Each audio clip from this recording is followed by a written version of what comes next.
O Irã anteriormente havia realizado ataques a representações diplomáticas não oficiais, a representações diplomáticas não reconhecidas, né?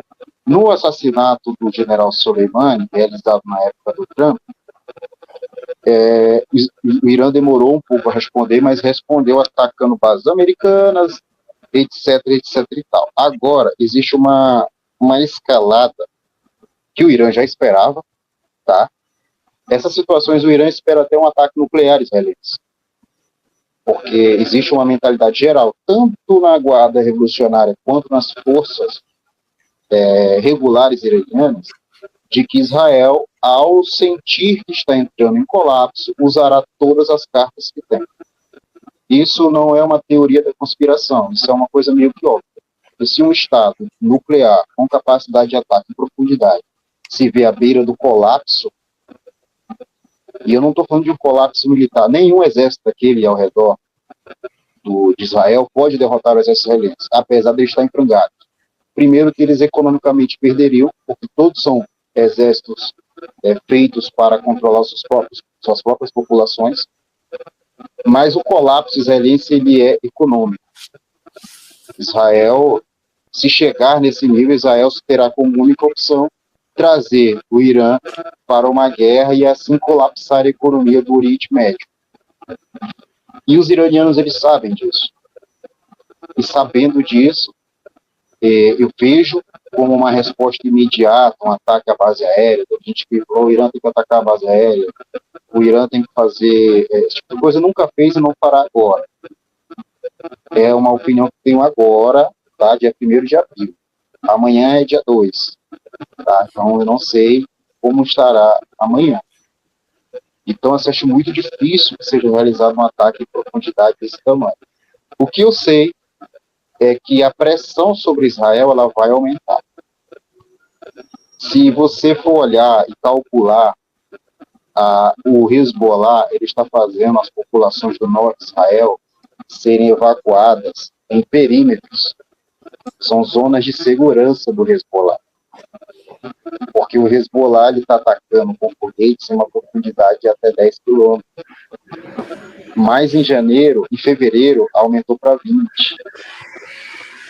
E o Hezbollah tende a aumentar esse cinturão de segurança, que nada mais é do que frear a economia no norte de Israel a ponto de fazer com que Israel perca a capacidade econômica do norte do país. Não podemos esquecer que as localidades ao redor da faixa de Gaza também estão com sua economia parada. E também não podemos esquecer que o porto de Eilat ele está vazio. Temos imagens onde teve um ataque no porto de Eilat que não foi feito pelos Houthis, ele foi feito pelos iraquianos. E o porto está vazio. Então, a tendência que vejo agora é que o eixo da resistência ele vai aumentar a pressão sobre os israelenses, em todos os sentidos. Quanto à resposta propriamente dita do Irã, creio que vai ser escolhido algum ponto. Vejo a Jordânia como esse principal ponto, porque a Jordânia está enfrentando alguns problemas no seu alicerce social. E o Irã ele tende a atacar nessa Jordânia. Numa live que eu fiz aqui com o comandante, acho que foi em fevereiro, eu até falei aqui que a Jordânia ia ganhar um Hezbollah para chamar de seu. A Jordânia ia ganhar um Hezbollah para chamar de seu. E hoje, por coincidência, o Hezbollah do Iraque, Kataib Hezbollah, ele informou que poderia armar até 12 mil jordanianos para uma resistência interna.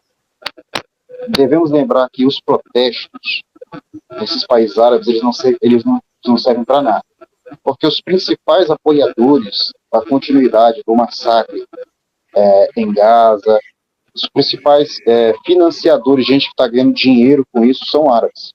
São os jordanianos que estão ganhando dinheiro com isso, os Emirados Árabes Unidos estão ganhando dinheiro com isso, a Arábia Saudita por permitir que os caminhões atravessem seu território, e o Egito, a simples inação do Egito já é já é algo que lhe garante potencial econômico, empréstimos favoráveis, investimentos que vêm dos Emirados Árabes Unidos.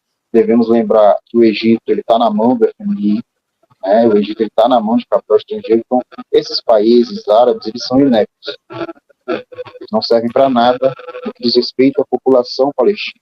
E sempre foi assim, tá? O telespectador ele não se engane. Esses exércitos árabes e nada são a mesma coisa, porque as forças aéreas árabes, elas são, em sua maioria, montadas e alicerçadas em equipamento ocidental. Tá? E o objetivo do Irã, hoje, não é apenas focar Israel, é fazer com que esses governos árabes, alicerçados, manutenidos e supridos pelo Ocidente coletivo, percam a legitimidade. Não podemos esquecer, os Houthis, eles estão numa pressão, e essa pressão ela já vem de muito tempo. E disseram que ia acabar e não acabou. E que fique claro, o principal, a joia do tesouro do arsenal Houthi não foi utilizado até agora. Não podemos esquecer que não foram os ataques que diminuíram, foram os navios que pararam de passar. Exatamente. Não é que os ataques diminuíram, é que os navios pararam de passar. E existem nações que estão transitando com navios lá e não está acontecendo nada. Os navios russos passam tranquilos, os navios de propriedade de empresas chinesas passam tranquilos. Não podemos esquecer, os chineses vendem para todo mundo, inclusive para Israel. Mas os navios, se Israel quiser importar algum produto hoje, ela tem que contratar uma empresa chinesa, pagar o dobro da metade, o dobro do preço para ter o produto. Então essa é a estratégia iraniana. Então não acredito nesse negócio de terceira guerra mundial, que o Irã vai atacar de Mona. O Irã só atacará de Mona se ele for alvo de um ataque nuclear. O principal alvo do Irã são as bases de submarino, que é de onde vem o principal perigo, segundo os iranianos, que são submarinos israelenses capazes de disparar mísseis com ogivas nucleares, as bases aéreas e o reator de Mona. Então é isso, a guerra total, essa coisa de filme aí, isso aí, gente, isso não existe, é tudo mentira. Até hoje, tudo mentira. Primeiro que ninguém quer guerra, só quem quer a guerra para manter-se funcionando, manter-se existindo, é Israel. E Israel, eu não estou falando do povo, né? Acho que a gente toda vez que a gente fala, a gente é mal interpretado por quem tem má fé. A gente está falando de Israel, é governo. Não estou dizendo que o povo israelense ele é tudo igual ao Netanyahu.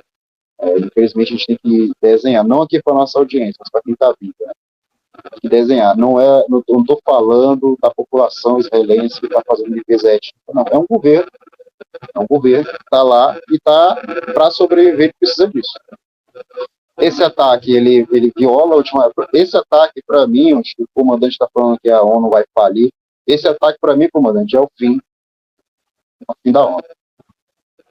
Fim da ONU. E foi um ataque direto a uma representação diplomática.